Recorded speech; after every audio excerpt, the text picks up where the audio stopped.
up, y'all? Young activist back here with another Planet Youdia special. And to my right, you have 98. And to the left, Breezy B. Hey, hey, it's a beautiful episode. In fact, it is the season finale for season 1. Everybody, get out a round of applause. Season finale, so we gonna make it special for y'all. We got guests all around, and we ready to express our opinions and our feelings towards serious and lighthearted topics. So bring us in real fast, Nadia. 98. 98. All right, you guys. So today we're rocking our Black Lives Matter gear today. Mine says Black Women Matter, just because specifically one of our topics today has to do with that and the injustice going on towards the Black community in our everyday life. Right. I got so this is not necessarily Black Lives Matter shirt, but it says right here, this is a chest piece with like a chain on it, and it has a queen right there, and basically it's a symbolization of what we go through in Black and Brown America and how we're mentally oppressed in today's time period, and we have to play chess each and every single day to keep moving forward. Shout out Philip Douglas and shout out Malcolm. Make a chess move. He's the one who gave me this shirt. Appreciate you. Yep. And I'm rocking Nadia hooked me up actually. Shout out to her. Hook up! Oh! No, I'm dead. No, but I'm rocking. We got Colin Kaepernick and George Floyd, and then he got his baby girl with him. So you already know what it is. Always Black Power. Black Power. Right. And speaking on Black issues, as y'all all know, if y'all don't know already, a verdict for Breonna Taylor's case actually just came out today.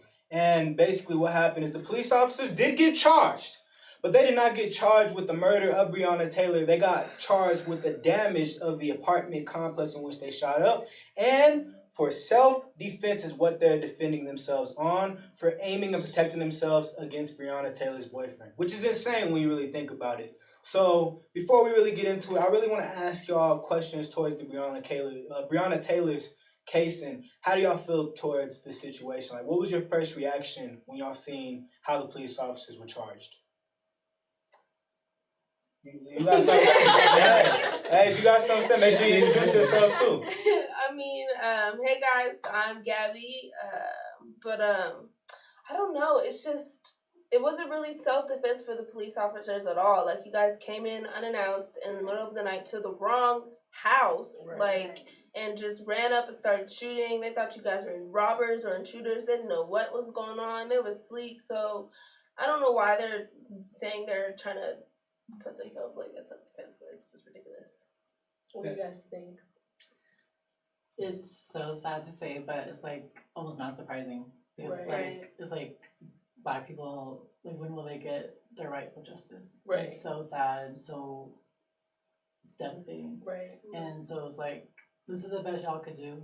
It's like the whole world sees it as so clearly. Or what seems to be the whole world.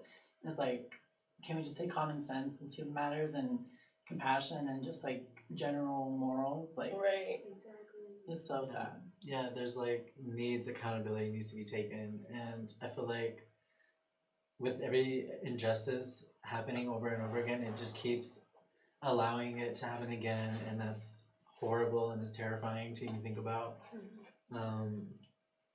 Yeah, I mean, but there's no other choice but to keep fighting. Right. Exactly. I thought it was really interesting that she said, like, it was surprising, or it's not surprising, like, I think that's what's sad about it. Like, we were all so helpful, but we just know that, like, the police and law enforcement and this messed up system have loopholes to make sure that they can't get the justice they need. Exactly. And it's just really sad too, because it's just not even Black people, you know, like, it's happening to everybody, and like just minorities in general, you know, and it's just really sad to see that we're still like not getting justice that we need, you know. Right. And police officers are so skilled, right? The reason I say this is because there's this thing called legalese, and what it basically is law language that you go to school for. So a lot of these police officers are taught a small version of legalese when it comes to certain types of murders or acts they create on the street, when it comes to killing usually Black and brown people, or however they interact with on the street. So certain phrases and certain terms they say, they can actually almost get away with it depending on how they react towards a situation or let it be known to law enforcement who are above them. Right. It's insane. I feel like in that way, like us black and brown people should be like, okay, now I know legalese and like be able to defend ourselves. Did I say it wrong? No, you said it perfectly right. Right. I would. Nah, so yeah, like you 100% on point. Yeah, legalese is insane. Cause like Right.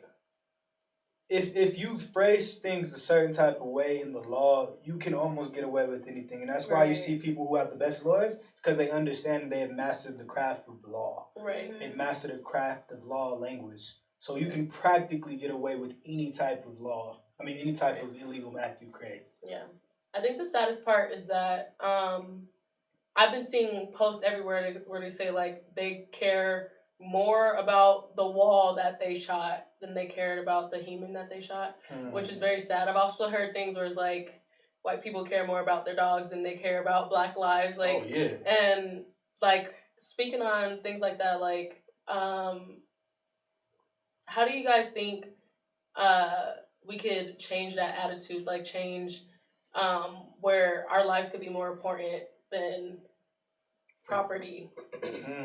That's interesting. Like, what's the next step? Yeah. Like the next step. I mean, I don't know. That's just a fascinating topic yourself, because it's true. You see white people holding, like, chaining themselves around trees, being like, by any means necessary, you not bulldoze this shit up. And tie themselves like, I'll be here for 48 hours, no drink, nothing. You know what I'm saying? They'll do it for 3-4 trees in the wilderness. You know what I'm saying? They'll go and save the whales, go and save the turtles. You know what I'm saying? Right. Save the environment. When we talk about save the black man. Save the black it's up to discussion, which is sad. Yeah. And you know the crazy part is, I think America's the funniest country, one of the funniest countries in the world, because we have a hard time understanding common sense, right? Right. So we understand what murder is and what killing and stealing is, and that's all America's built off of. And so first people to say something, it's like, we need to really just sit down and have a deep conversation with the black. No, you don't. We know what we want. You know what I'm saying? Right. We understand what murder is. We understand what police brutality is. Now you gonna change it or you ain't. There is no in between. Right. It's like super simple. You know, if you don't want a tree cut down, you know, if the environment's messed up or if the ocean's polluted, but you don't understand if a black man's oppressed, that don't make no sense to me. Right. I have another question that just popped in my head. I'm sorry. But so you guys know that Breonna Taylor's family did take money that the like, I guess the police had to cover, or like the city paid them. 50 million? Yeah, something like that, like 15 million or something, 12 million, I don't know.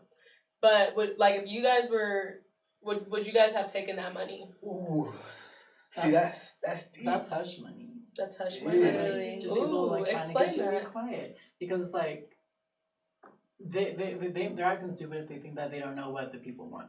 Right. There's like the hashtag. There's just everything's like, you know what we want. We just want justice, and it's like, why? Like, is it their egos? Is it their pride? Like, what is it that you can't see what you have done? Right. And it's like, and like to answer that question, it's like, well, what can we do to have people like see or like change like the way that they see people of colors? Like, we've done almost everything. Right. So at this point, it's them being stubborn. They don't want to change. Right. And some people do, but it's like the people with the biggest voices that won't allow it, and that's so annoying and it's so discouraging. That's crazy. You can see the same in Philandro. Sorry, I don't want to mess up his name.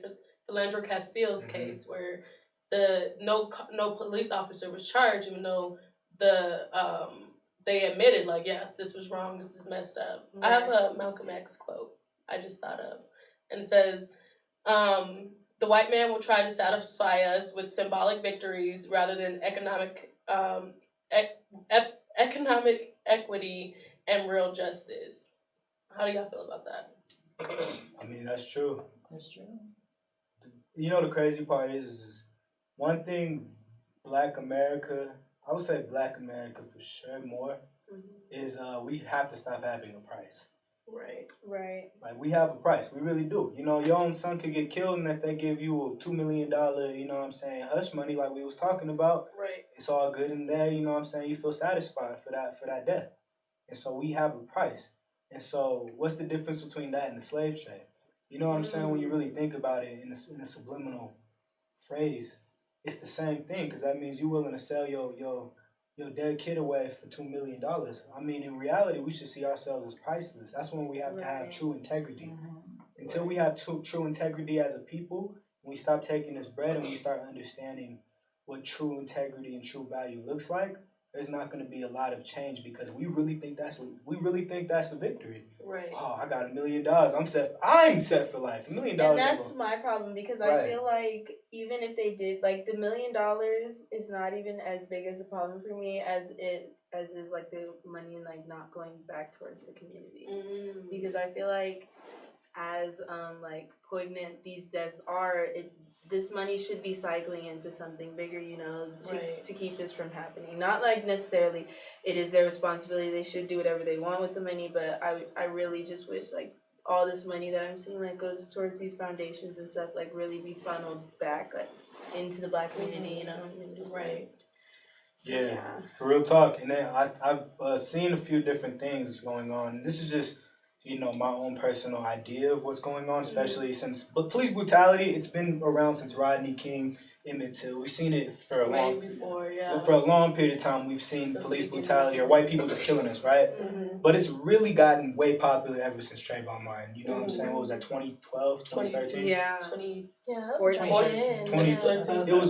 freshman. Yeah. 14, like 13, 14. Around that time period, right? So it's been like almost like a wave ever since, right? Right. And when you see a lot of these family members, similar to the Trayvon Martin brutality case, Ahmaud Arbery, Breonna Taylor, they take these they take this money, a couple $1 million, and then what happens is they put their family or their mother or whatever, usually their mother 9 times out of 10, into like a police brutality reform club or whatever that they run or they become the head of. And then we look at that like, all right, now there's going to be real change. And then you never really hear that club doing anything or that organization really even pushing forward with any like justice or change. It's the same thing over and over again, which shows you that's just the face and the title. You ain't no different than a poster child. You know what I'm saying? Yeah. Does that make sense? Yeah.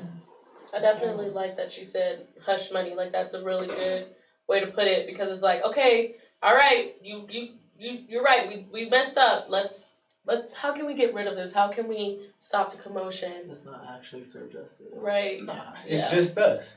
I mean, but America is known for sweeping stuff under the rug all the time, especially when it comes to like Black excellence or just Black people in general. So like, it's just about who's running it and who's in charge and who can actually make change. Right. And that's crazy though, cause y'all, I don't know if y'all are familiar with the Rodney King case, but basically what happened is after Rodney King got beat the hell out of by the police officers back in like, what was that, 93, 94, the 90s, California riots. Right. The person who actually ignited the riots was Rodney King's mother and his parents. And they were like, you know, F the police system, we gonna, you know, to burn down this effing city, you know, because of how the injustices of Black America, like she went crazy.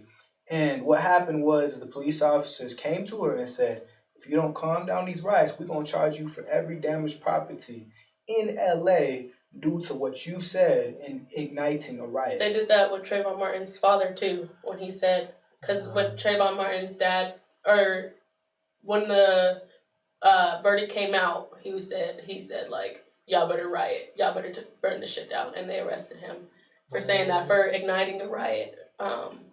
Which is crazy to me. Yeah. So did her family take the money? Yeah. They did take the money? Yeah. How do y'all feel about that? Like, I mean, it's like, or not? It's hard to judge because it's like we don't know what they're dealing with besides this. And so it's like, you know, like maybe they have other family members who are like dealing with terrible things or like, you know, we just don't know. So, and like, if anyone was offered that much, it's like overwhelming and you don't know what to do. Right. So it's hard. It's hard and it's like, I don't know. And you know they ain't just giving you the money. I bet you they're signing off papers. And they probably they're signing off what? The contracts like here's this money. Be quiet. You better stay quiet. Yeah. If you don't, if you talk about this case, you know what I'm saying? It's prison. Yeah. It's crazy. I would not. I don't know. I guess I can't speak on them, but I would just.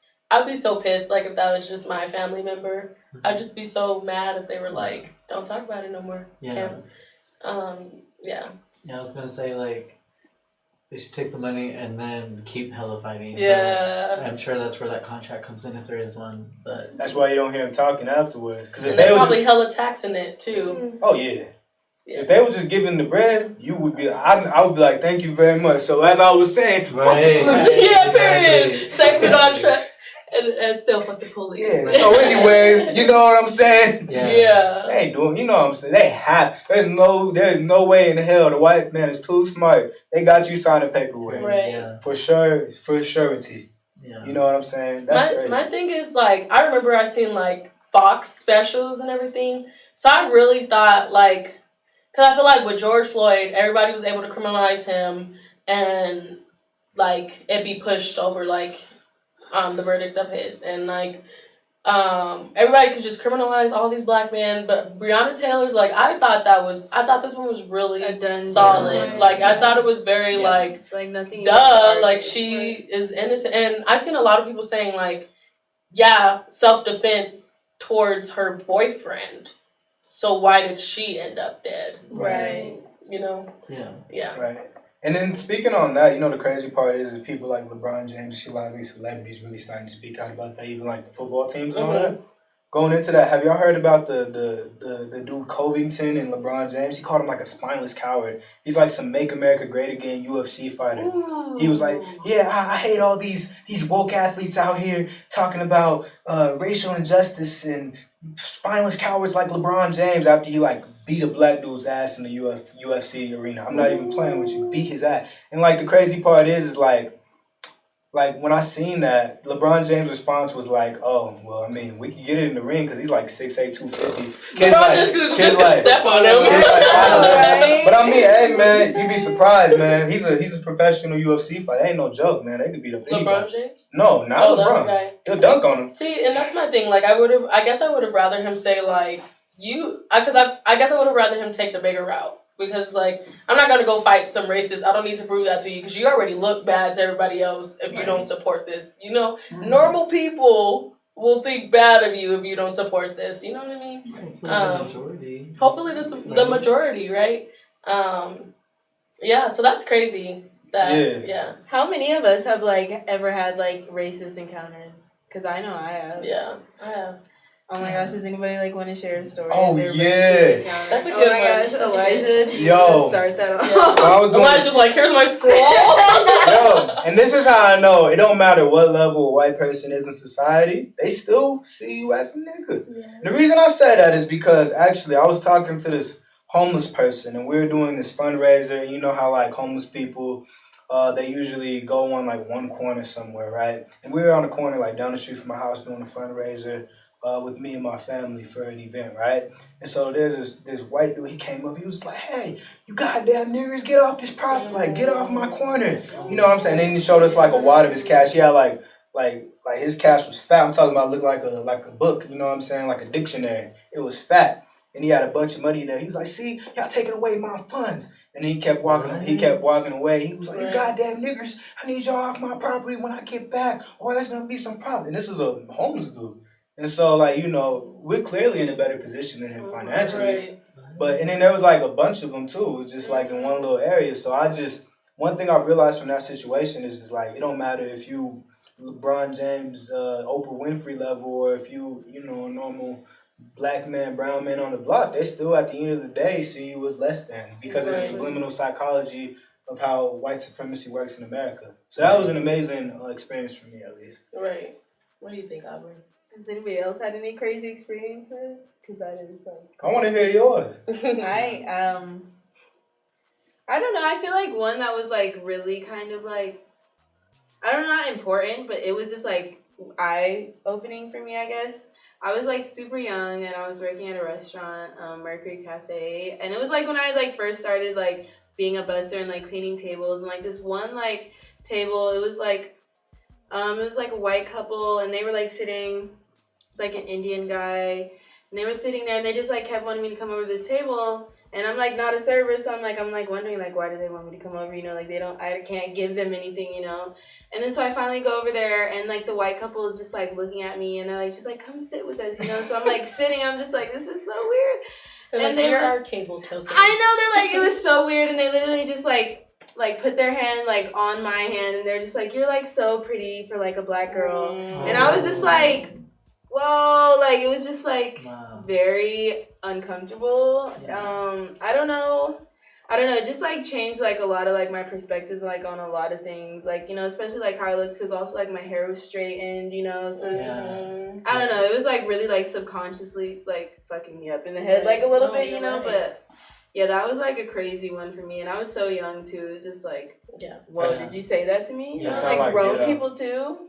Yeah, I've been lucky enough to not ever experience like blatant racism, but I get tons of microaggressions and stuff like that. Like, a lot of it is like stereotype based. So like, a lot of it is like saying like, oh, like you're, like you said, like a lot of, I realized that a lot of people's interactions with me are saying like, oh, your hair is so crazy, your hair is so.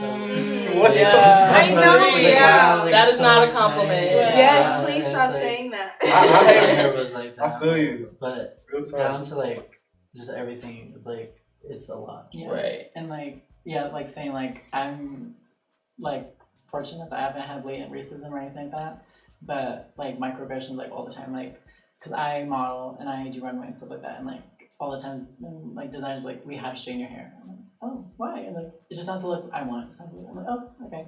Or like every time I go like get like my nails done or something like that, they're like, oh, your eyebrows are too big. Like they're pretty tan right now. But like they're like, oh, your eyebrows are too big. Like let me fix them for you. I'm like, oh no, I'm fine. That's like, no. Or like people like, because I also work retail, and you know, retail is a whole other story. So crazy. Yeah. Right, that's crazy. Yeah, I hate when people like, your hair's so poofy. It's always white people who say that. Yeah. Like, can I touch it? Yeah, can I touch it? Yeah. They're like, oh, my hair looks like that when it's wet. Yes! Oh, does it? Does it? Yes. Does it? Oh my gosh, that's awful. I literally was like, it was like, y'all will remember. I think I was in sophomore year, and we went to like a Burger King after like our homecoming, and we went like the next day. It was morning, and I had like long luxurious weave, and I remember these like 3 white priests. I remember they like had the like head to toe dress on, and they were like gawking like, you're like the robes, like they're like, it's gorgeous, and I was like, your hair, like, oh, it's so, like, can we touch it? That's not like, that's more microaggressive. That's not really. Yeah. I have like other racist things. Did you say yes? No. Some priest walk up to me. I'm like 15 and go ask me to touch my hair. I'm like, yeah. I think nowadays like microaggression is so prominent that it's important that we talk about it, right? And so we could get people to realize like, yeah, they may not have bad intentions, but it's still harmful because it's I mean, for multiple reasons, but it is racist. Right. Yeah. Right. And that's what's toxic and like insidious about it, is that people like think that's like they're okay, and they're just sitting in their ignorance. It's a fetishization. It's fetishy. I can't stand fetishy, bro. I can't stand it, man. It is weird. Yeah, it's so weird. Or like how like when like you hang out with like some white people and they only bring up like topics like related to your culture, or like they start playing like your type of music, and it's just like, dude, like you can play indie, right? Like indie. We know what you want to listen to. Play Offset. They're over there. Okay, I'll stop. And they be trying to skip the word nigga in their brain too. I'm like, bro, I know you want to say it. So I be looking at your lips too. Like, what? Watch, I know a nigga phrase coming and say it. Say it, I dare you to. Say it. What if you guys could go around and say like a microaggression that you wish people would stop saying, maybe in your own community or within like other communities? Like, what would y'all say? I've gotten like, since I don't have an accent and I'm on like the lighter side, I've gotten like, oh, you're not like the other Mexicans, or you're not like other Mexicans. Yeah. I was like, what is another Mexican? Right. Broken English, or like, how do you see the Right. Latino experience? Like, Right. That's interesting. Yeah. That reminds me of talking white in the black community. Yeah. Would that be yours? Nah, mine's is more soft because I'm light skinned.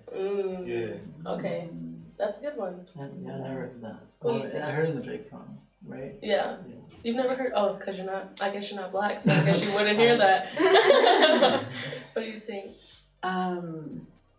The thing that gets me the most is like whenever, or because, or working retail, like it's mostly like no one at my job speaks Spanish, and then so whenever a customer comes away where I need to help, it's like, or like, and I start speaking because my Spanish isn't perfect. I speak like very good Spanglish is what I call it. but they're like, oh, where are you? Like, oh, you're Mexican? I'm like, yeah. I'm like, oh, but you don't speak fluent Spanish, so you're not really Mexican. I'm like, oh, you tell me that. I did not know that. I know, like, there's no my such thing. parents are. Surprise to me. Right. That's news to me. Tea. I'm gonna confront my mom about this. I know, right? Karen said I wasn't fully Mexican.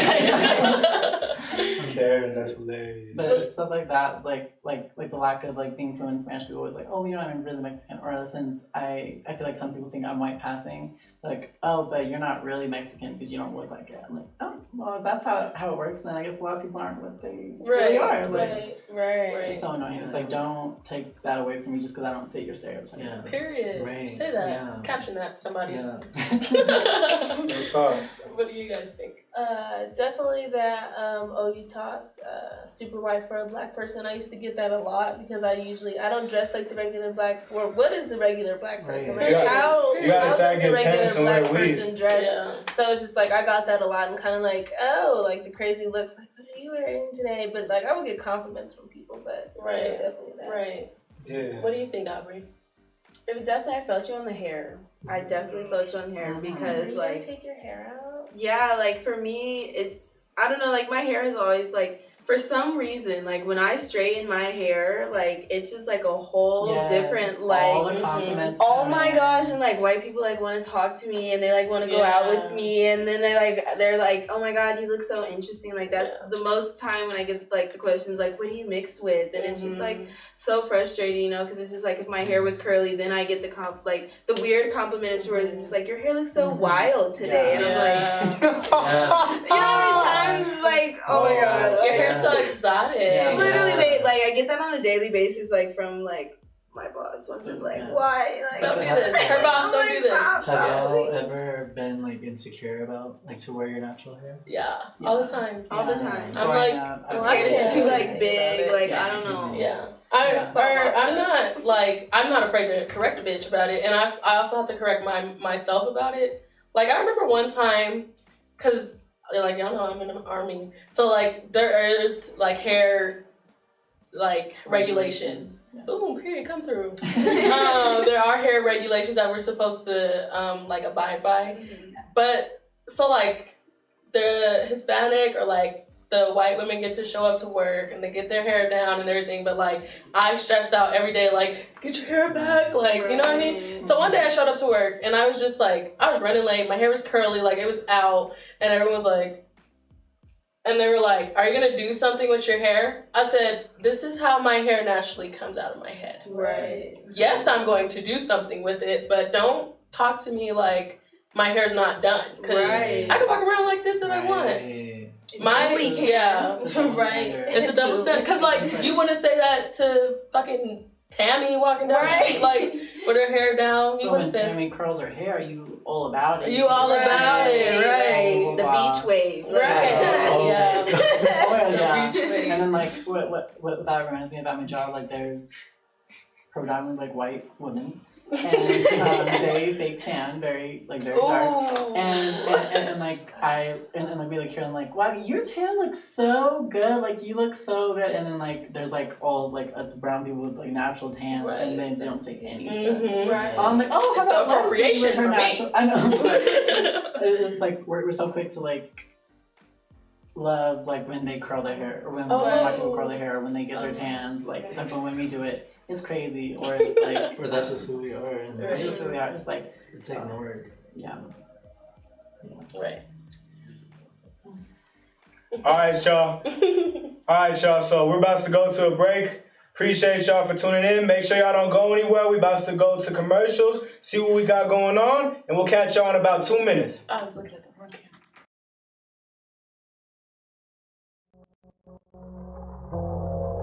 camera.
with Planet Youdia. As again, I'm your host, Young Activist. Nadia. Breezy B. And we're going to bring it back with some more topics, speaking on a bunch of different things. And look, we got two guests on the corner. They just transitioned here out of nowhere. Wow, I really like your earring. No, you don't. Yes, I do. No cap. We got Dane and then You can take Dane that compliment. Damari. and Damari. I was actually gonna call you Dane and then the other Dane. Y'all Danes to me. Thank you. That's the worst part. Period. Oh, nothing. Nah, but I appreciate that. I appreciate all of y'all who's still tuned in, who's watching us right now. So we're gonna take it into a little bit more of a lighthearted situation. Breezy B or Nadia, take it. Oh, actually, we're gonna talk about Ruth Bader Ginsburg actually for this next subject, and then we're gonna wrap it up with a lighter subject. Yeah, Breezy B. So you guys understand that Ruth Bader Ginsburg was like a title. She just recently passed away. There's a lot of like skepticism in politics right now because Skepticism? That's not a normal Negro word. What does that mean? saying that, Elijah. What is the word skepticism? Black people say skepticism. Black people that say caught me off skepticism. guard. Elijah Cover me. doesn't say skepticism. It's just not a normal Negro word. It's not Elijah word. I want to It's know not what a it Elijah means. word. What does it mean? It's like sketchy. It's like sketchy. It's like That's skepticism. Like it's debatable. Like Yeah. it's an argument. Like it's a thing. It's a problem. Appreciate you. No problemo. Words with Nadia. Words with Nadia. But so like, what's skeptical about it is because she was a Supreme Court judge, and so people are saying like if they fill her position, if Trump fills her position before the election, it's going to be predominantly Republican judges, and they say it's unfair, it's uneven, he shouldn't do it. Right now, what do you guys think with everything going on? Right now, is it uneven? Right now, it is uneven, especially because Ruth did pass away. You know the crazy part is when it comes to judges within the judicial branch, whoever's pretty much in office, it always ends up leaning towards whichever party is like in office, right? Right. So the same thing with like under the Obama administration, there was more Democrats in the judicial branch as opposed to Republicans. Now since Trump's in office, and there's a good chance he might get another 4 years. You know what I'm saying? There's gonna be more Republicans within that branch, and so you're gonna see certain different laws change, especially if it gets to the Supreme Court. And you know, when it goes to the Supreme Court, if y'all are unfamiliar with that, long story short, if any case gets to the Supreme Court, whatever they rule on, that becomes a federal law across America, Right. no matter what it is. Right. So, Well, didn't she request that they don't fill her? Like, wasn't that like one of her dying wishes? is Right. That they don't fill her position until a new president is in office. you know, America Right. don't care about But black do people. yeah, like That's do you what I'm think like- that they care? Probably not. Right. I'm sure they don't. Right. And I'm sure something will happen before the election. Yeah, Right. Trump was ready to replace her. I saw in his like where he like spoke on it and then like within 24 hours he was already talking about how he was picking a new one by this upcoming week, I think. Right. So And to be real, it's just probably gonna be Republican. You know what I'm saying? Because that's how it works, right? It's Right. always in favor of the person in the. It's political. Yeah. It's definitely political. How do you guys think that's gonna affect us with everything going on this election year, like this crazy ass 2020 year? Like, how do you think that's gonna affect? Ooh, Depending on how the people vote. what is your reaction? Like, man, I don't know what to expect because Trump is already crazy. He does not. He's a good businessman, but he does not need to be running an office. Like, he does Right. not need to be running America. And I don't know. Let's just hope for the best. Right. I cut you off, Aubrey. What were you saying?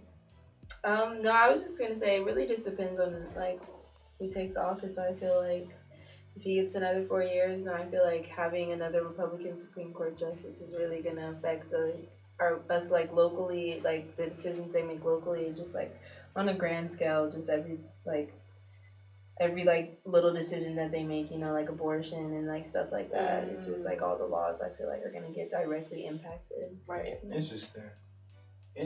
Yeah. Do you guys ever feel like, I know I do, like, do you ever feel like it's kind of out of our control? Like, even when you vote, like, even when, because I know, like, Trump's made, like, some executive orders or, like, just some things be passed and kind of feels like it's out of our control. Am I the only one that feels like that? No, No, I you feel gotta have like money. a lot of people, and I feel like that's one of the reasons people are like, nah, my vote doesn't even matter, so I'm not gonna vote anyway. Why waste the time, you know? Because they don't believe that our votes matter at all. Like, look at the last election. Technically, popular vote, Trump lost. Right. People based on the votes by the people, but the electoral college is what is more important when it comes to those kind of things. But it's more pertinent. Yeah, so I'm like, that's it's not a normal Negro word either. Oh my God. Stop saying that. Can you give us a definition? Yeah, can you give us the definition of that word? So the word pertinent. Y'all better stop saying that. That Negro word of the day shit is going, it's gone. Negro word of the day. No. Indubitably. Elijah, you're about to go with that word. Soon, very soon. Oh, shoot. But if y'all was gonna question me, the word pertinent is actually going into the importance of or the value of. So anyways, keep going. Nice. Thank you for that. But no, yeah, I was basically done anyway. If you guys remember what I was talking about. Right. What do you guys want to see moving forward? Like, what would you want to see if you had control over that, over what's going on? Progress, growth. What is progress and growth for you? Because if we look at it, that's the question. Yeah. It's just like what do we know what we want when somebody's been telling us what we should and should be doing? Like if things went 100% perfect for you with this next election, what would that look like? Oh, Dan, okay, so you want to come in. No, Dan's right. That's what I feel like that's your option, right? Right. Like what is best, like to us, what is best case scenario? I don't like to talk about that. It's Like kind free of like super healthcare. political. Dang, I don't know. It's just everything's been so wrong for so long. It's just what is. Calm out. That sounded What is poetic. the best way? Well, but you know what I mean? Like everything's just so long. Hey, everything's just been wrong for so long. It's just, what is? You gotta, What is the right direction? Where can we go? You know. What is the right direction? The opposite of where we're at now. Yeah, literally. Whatever is the exact opposite. I don't know. That's a hard question. When you bring it up like that, that's difficult. Okay, Dane, if you could change one thing, what would it be? To start moving in that direction. Can you give me a little bit more time for that? Yeah. Give me a sec. I'm gonna stand by. No, you got 5 What seconds. about you over here? What about you over It's here? just so No. That's such a like. Okay, Nadia, let me ask you that question while I think. Go Okay. ahead. What's one? Wait, can I answer? Yeah. Oh yeah, very cool answer. Go ahead. What I would want more than anything is people taking accountability. And accountability in what? And promises not broken. Period. Yeah, Okay. so Come through, twins. I mean, if somebody's saying that they're gonna start serving justice, then I want to see that happen. And then and people just admitting that the system is fucked up and that it's corrupt and all its problems, so we could, because nobody's talking about the problems, Right. or at least finding solutions to them. We just know the problems. Right. So we need to find those solutions to hopefully make it less corrupt and Right. just taking accountability and say like, yeah, we fucked up. This thing is Right. racist as fuck. Like it's unbiased. It's systemic. Like it's just accountability. Right. So that's the policy you would change? Repeat that one more time. I was just saying that I think what I would want more than anything this next election is accountability being taken. Accountability. Yeah. So if there was a policy change that you can create with accountability, what would it be? Just one. Damn, that's tough too. Just a policy change, right? Just a policy. Just one I policy. think I would know.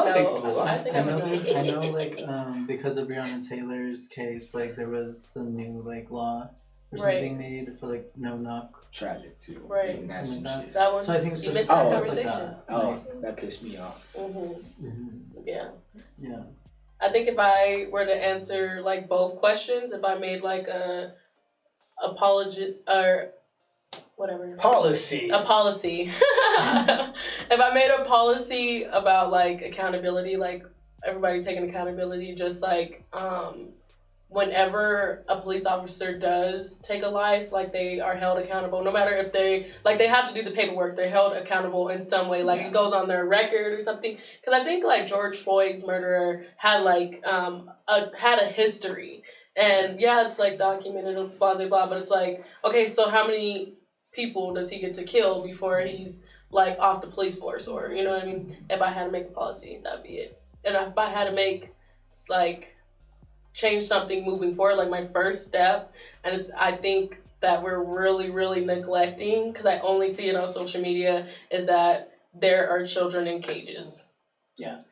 That is, to me, I'm like, that is equal to the Holocaust. Like, Literally. they're going missing, they're dying, they're being sexually assaulted, they're being abused, they're being starved, they're being poisoned, they're being drugged. They're like, these children are in cages being snatched from their families. Right. Like, that is the first step. Like, reunite them with their families, because I don't understand why this is even a thing. How the fuck is keeping a kid in a cage helping with deportation? Don't even... Right.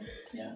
But that would be my like first step. That would be my answer. I think something that like holds like all of that is like the Constitution, like we the people, like expand who we is. Right. Because we isn't minorities. It isn't people of color. It's white men. Because I was the only one who had those rights back then. So, yeah. So like just expanding what we is as America. Step one to a better America: rewrite the Constitution. Yeah, okay. Rewrite it. That's what you sound like Sam right now. Rewrite the whole thing. Great. No, because it is specifically it's for white males and white females. You know, the system is made for them specifically. Like it even says like little hints and stuff for like slaves and stuff. Like it's ridiculous. It needs to be rewritten. Like Right. Who believes in defunding the police? Raise your hand.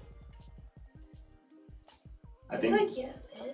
I think feel that like would be you have like to the know what it closest means. thing to like With reform. everything. Honestly.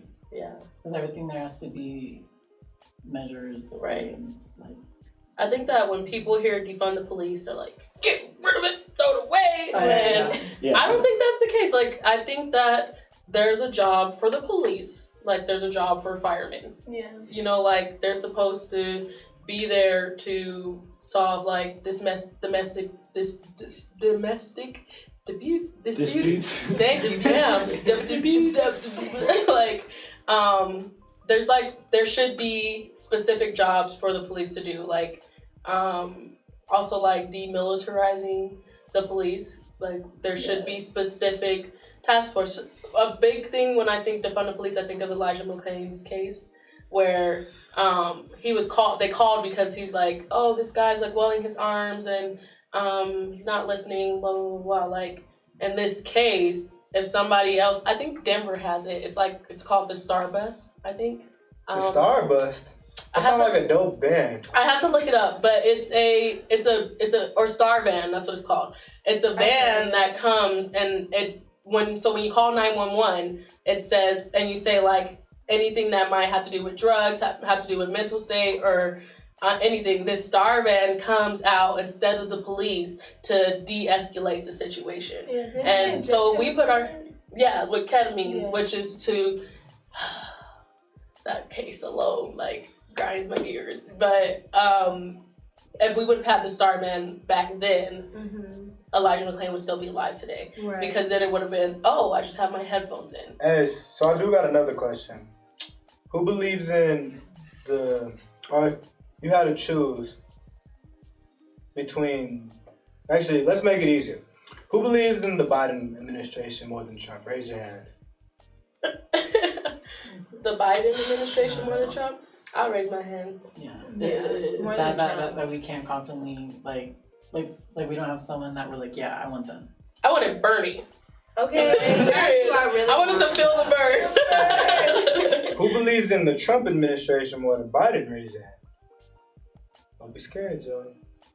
I think it's... Don't look at us. I'm like, you looked at me and then looked at you like, what is that supposed to mean? I think that what sucks is that you could believe in, like, Republican or conservative things, but you can't it's hard to identify with that because it's like, well, I don't Trump's face is on that right now, so it's hard to identify.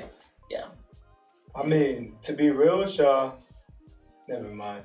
But I think What were you Go ahead. to be real with y'all, I think to be real, Trump is a positive thing for Black and Brown America. Right. Because he's waking us up to the oppression that's been around for hundreds of years. I'm gonna be real. Like calling it out. Yeah, like I love open racist white men because they teach you what white men are secretly thinking all the time around you. I support it because I support honesty. I support truth because truth is the first step to freedom. So understanding where you are in America he's a reflective mirror of what America is. You can't be mad at what America is when it's blatantly in front of you. You want it to be hidden. A lot of us want to be asleep when America is teaching us why we should be awake. Right. I enjoy Trump because he shows us what we are dealing with in modern day America. And I like that, but I want a solution. Because I feel like some of us, like, I think most of us in the room, like, kind of already knew. You know what I mean? Like, for example, when all these protests and everything exploded, like, everybody's like, oh my God, I just didn't know that, like, Black lives do matter. Like, we're texting me and, like, blowing me, like, I care about you. Is like, I knew about this as a kid. Right. Like, I knew this, you know? Like, I feel like it's waking up the people who are asleep, I guess, which is great, but we should all want it's waking up the rest of America. Right. Motherfuckers who just feel like they just, I don't know, just weren't paying attention for the last 400 years. Right. You know what I mean? Who wasn't paying attention? Just, I mean, a lot of, I can't call out specific people. A lot of people. The There's comfortable people? people who don't, who... I know you can't call out individual people, but let's talk about, like, generalization of groups of people. Who would you say is not? Oh, you want me to say white people? It's like, no. But majority of, I feel like a majority of white people, and there's still a good portion of black people. I would say like 60 to 70%. Yeah. To be real with you. Realistic. Yeah. Like, people would rather go to a Drake concert than a school board meeting. You know what I'm saying? Yeah. Like, let's be real. You know what I'm saying? People would rather go to Jasmine's birthday party than, I don't know, a rally. Right. Right? So, let's just be real. That shows you what America is doing. America, it's called the American dream because you have to be asleep in order to believe it. Caption that too. Second quote of the episode. That was a good one. That was good. Yo, Dane is over here. Replay that. It's like, no. Right. Rewind. For those of you who missed it. Right. Okay. Sleep. Wow, that's a really good one. I really like that. Wow. I Are you a poet? Yes, actually, That's the second poem. You look like a poet, man. It's sad. It is sad that it's true. Right. Go open mic nights. So, All black open mic nights. My name is Young Activist. hey, shout out Gil Skyhair and shout out Tux. Appreciate you putting me on game, bro. Period. Hey, but let's, even get down to, things that are more funny, lighthearted, right? You want to bring up something with us? Yeah, go ahead. Yeah, so we're gonna bring up, of course, I just wanted to update with the Cardi B situation. So apparently he didn't cheat. She just said they're tired of arguing. So, I mean, I guess that's valid, right? Like, how does everybody else feel? Like, what are some toxic relationship traits that would be make or break? That's not lighthearted. That's not lighthearted. Compared to we go from people dying in the streets to like, how are you with your girl? You know what I mean? What do you mean? Hey, Wait a minute. I think we give up too fast in today's time period relationships. I think that, like, that's dumb. Like, like 1 in 3. Well, I think it depends, though. Okay, bet. How bad are these arguments? How often are these Right. arguments? How, frequent? What is... Why would you marry this person? You would have seen that before the marriage. That's true. People show you who you are. Yeah. That's why you didn't get married fast. No, I literally was watching. Cardi B and Offset kind of were a quick couple. Right. That's what I'm She said saying. they've been together for 4 years. Right. But that's not a long time. No, but most people get married after that. Some people are probably like, I could deal with the argument for a little bit. Right. And that's my thing. I the only reason I would disagree with you is because there's just so much that you could put up with. Like, you have to put yourself first, and you have to put, like, your mental state first. And, like, if you're arguing every single day, like, even if it's just about like his socks being on the floor, like that tears you down and it tears down the relationship. Like, hey, bro, I'm gonna throw that at your face. Because it's more than that. It's more than like his socks being like he's neglecting you. He's not listening to you. Like he's not respecting you. Both ways. It goes both ways. I think at the maybe beginning, her panties are overgrown. I don't know. When she has closed carpets. Y'all never heard of closed carpets? No. What is closed carpet? It's honestly mostly what women do. Why do you have so many alternatives to just like everything? Because I'm a devil's advocate. I'm a godly advocate. Let me be I was about to say devil's advocate don't eat devil's meat. I'm a godly advocate. But nah, think about it though. Like women be having clothes carpet. They got a bunch of clothes. Sometimes they just be lazy and don't feel like picking it up. Let's be real. Like clothes in the corner. Clothes carpet where it be all over the ground. It's an actual. Where y'all gotta do footwork to get to your bed. You made that more legitimate than I thought. Like clothes. Y'all gotta do a spin movement. Y'all gotta stick on the clothes mounted next to I you. thought closed carpet was like a metaphor. I thought it was a metaphor. Like it meant something completely. No, where y'all gotta actually. Where y'all made like on the carpet. No, where y'all made like little pot, like island pots of no clothes on the ground. You have to jump to your bed on some hopscotch. Okay, you know well, I don't know about other females, but most of the time, like a lot of the girls in my life, we at least like we'll pass out, maybe depending on how much we drink, but like we're still gonna pick it up. I don't know. Okay, I've never met a girl that like I sit down when I get I'm gonna leave because then eventually your shirt gonna start smelling like feet. Hey, but then they got the special perfume. Who you been messing with, man? Huh? With this carpet clothes. Closed carpet. Yeah, I'm not gonna call out anybody. Oh, he done kicked it with the closed carpet shirt. I haven't kicked it with nobody. I've seen it firsthand.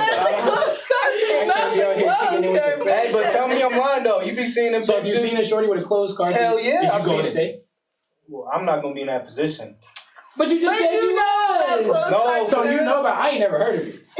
Bro, I ain't never even seen it. Stop the lying. way you described it, never seen it. I don't know. Like I ain't been out of shorty's house like Deion Sanders through this clothes. Like, to the bed. Nah, she was just like clean. You got a Deion set, and you know why? Hey, listen. You know why?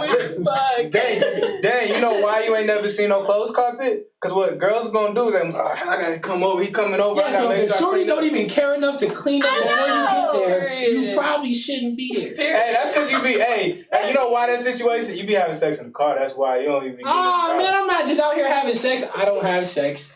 Hey, you don't even make it to the house. You don't even make it to the house. Conversation. That's why you ain't never seen the closed carpet. I've never That's seen a a toxic closed trait carpet right there. What? Not seeing clothes. Yo, you be fogging up the car window. Stop, Elijah. He's sick. Elijah, speaking from experience, this is why he's able to give examples. He needs help. Okay, so what are y'all's toxic traits? Right. And relationships. Look, you got over that deep contemplating, bro. That's how you got the nice waves, because of the fog, bro. The steam. Oh my gosh. Take 10. He's still going. Okay, Sean, do you have a toxic trait? I think I usually hold people to the same, like to my standard, and I forget that everybody doesn't think the same way I do, and would go about things the same way as I would. Right. So that would be your toxic trait. I like. Oh, yours. Wow. That'd be Period. mine. Come Yeah. through. I like that you talked about yours first. Yeah. Wow. This is why he's my best friend. So are we like saying our own toxic traits You or can say- toxic traits? Honestly, say both. You can say both. We know yours, dang. Shut up. Because we need to acknowledge our own toxic Your traits. shorty's toxic traits is the closed carpet. Your toxic trait is allowing it. Right. Hey, man. Toxic trait. Hygiene. Hey, man. Stop settling, Elijah. Hygiene for both? No, I'm not saying that's mine. I'm saying if a shorty got closed carpet, that's her toxic trait. She need to clean up. Stop going to shorty's house when that house ain't clean. You don't even make it to the house. Maybe Alright, drop invite him her off. over. You driving a Drop 'em Toyota. Drop them off at the door. I'll see you later. It's nice hanging out with you. None of the car activity, whatever he's talking about. What's your toxic trait? Dane over here trying to make excuses. Dang, toxic trait. I don't know, like what I don't like, or like what would be deemed toxic to me if I saw it in a guy would be like just like not having any like how would you say it? Just like not thinking about like how I would feel. Or I don't Oh know. Like, yeah. there's a way better word. Considerate, yeah. Being considerate. Just like just thinking about Sympathy? every little thing. Empathy. Sympathy. Yeah. Empathy. Yeah. Empathy, not a normal Negro word. 3 in the show. Boom pow. I hate it every time. Elijah, don't. I'm gonna start bringing a whooping stick. No, Every time he hey, says nah, bring the button stick. Got him. Got you know Stop, Elijah. You're button stick, dude. Got him. Got him, Elijah. What is that? Hey, it's your turn, You're Dad. about to start buying gift cards every time you say. Literally. Hey, I'll give you a $5 gift card for not saying a normal Negro word. Oh my god. People gonna be coming in here well read. Oh yes. Shut up. Okay, Dane, what would be yours? That's a villain right there. I don't know. I'm not toxic. Oh, you just perfect. Nah. Alright, that's his toxic trait. Clearly my toxic trait is lack of accountability. Probably would be mine, low key, like realistically. Like, Really? lack of accountability. I'd be like, nah. She catch you red-handed. Yeah, nah. It wasn't me. Sorry. Who was it? I don't know. I don't know who it was, but we gonna figure it out right now. Together, baby. Come here. Like, I'm let's like, figure it out. if you see it in my phone, then that means it could be only so many people. We can figure this out together. Who else wants to say that toxic trait? We ain't going all the way around. This ain't no merry-go-round. What's yours? Right. Yeah, what's yours? What's yours? What's yours? My toxic trait? Negroish Negro there is. I've been in a relationship for such a long time. Oh, you was just talking about your last You're in relationship. a relationship with yourself every single day. You're right. What's your toxic trait? My toxic trait, I would say that I have high expectations. Okay. So I see myself as like, hey, if I'm like this, you gotta be on the same page as me. Real talk. You know what I'm saying? Because we gotta cohesively we gotta live together. We gotta be able to consolidate and be on the same page. You know, it's us against the world. So if you ain't on my same wavelength, I would tend to get frustrated with you sometimes. How do you express your frustration? I'm condescending. So I'm not. I'm not an asshole. He's like, you're just so much lower than me. You see that? Not You the see me finger here? shake. You see me here? Nah, I probably would never. I don't like pointing my finger. I don't like pointing. I don't point my finger. It's the whole hand. I don't really point my finger at people because I can't. Oh, bro, that finger poking at the forehead, bro, it might be a rap right there. I can't stand, especially when sisters do that to me, bro. I'm gonna be real with you. That's like glasses take off, bro. I can't, bro. Glasses. But I would have to leave the house. Like you're never gonna do this like at my forehead. Oh, it would be so a you're rap. condescending how? Huh? How are you condescending towards a girl when she's not young activist appropriate? I don't know. I like this. I like this quote that Asada Shakur said. It's a revolutionary man. He's a revolutionary woman. So a certain type of mentality I have, I need a sister who's on the same wavelength as me, revolutionary-wise. You know, the root word of revolutionary is to reveal, right? So we're revealing the secrets of America through the racism and the injustice going on. And I have certain goals and certain aspirations in which I want to fulfill throughout my lifetime. So we got to be in support of one another in order to create a cohesive unit that can create a justice for my people. And if she's not like that, how are you condescending? Like, what if she works at T-Mobile? She just doesn't have the time for Black Lives Matter. She works at T-Mobile. It ain't even just about Black Lives Matter. It's just about, certain goals and whatnot. But at the end of the day, it's not necessarily that you gotta have a revolutionary. You ain't gotta be out there speaking with me, right? Or having your fist up. Right. You ain't gotta do that. But we gotta complement each other towards the revolution, right? So if you a sister who's a lawyer or money management, or you got good economic shit, you work at T-Mobile, you're gonna have to have certain skills you bring to the table because we're gonna have to work together. We got a puzzle to build. We got a pattern to create. So I would say that my toxic trait would be that, if I feel like certain things don't complement each other, we're gonna have to work together and create sacrifices that will work with each other, and I could tend to be impatient with that sometimes. I'm like, what the fuck, bro? What's wrong with you? I'm dead. Would you ever be willing to, because I think what you were saying earlier, like people give up too early, like compromise. Would you ever be able to compromise that With that, yeah. I have, but there's a difference between compromising and having no integrity in a relationship. I feel like some people become simps.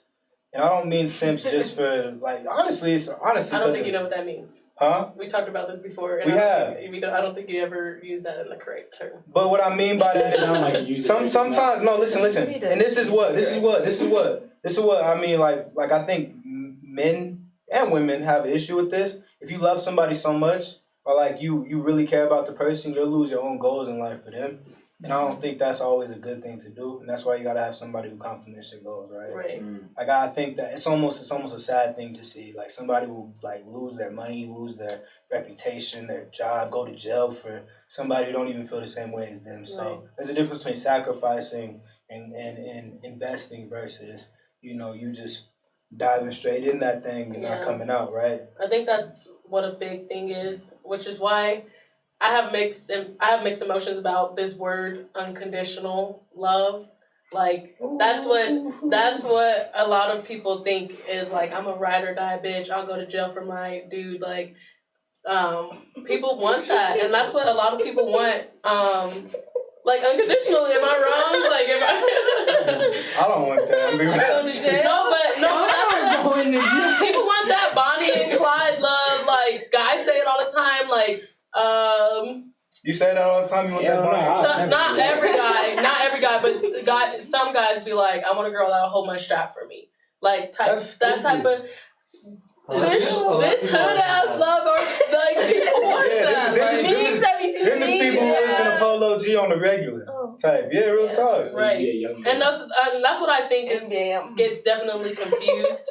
Is that people don't understand like what conditional love and unconditional love is. Like they're like, I should be able to cheat on you and send your ass to jail for 30 years and you still come back and marry me and have my kids. Like that's what people think. Like, but that ain't it. So I agree, like sacrificing yourself type shit. Yo, but you need a certain type of man and a certain type of woman to deal with that. Like or a certain type of man and man, or woman and woman. Or whatever. Like I'm saying, the whole thing is like, what I mean by that is some people like yelling. Some people like yelling in like, intolerable situations, like where they just fuck you, start throwing vases and TVs at each other.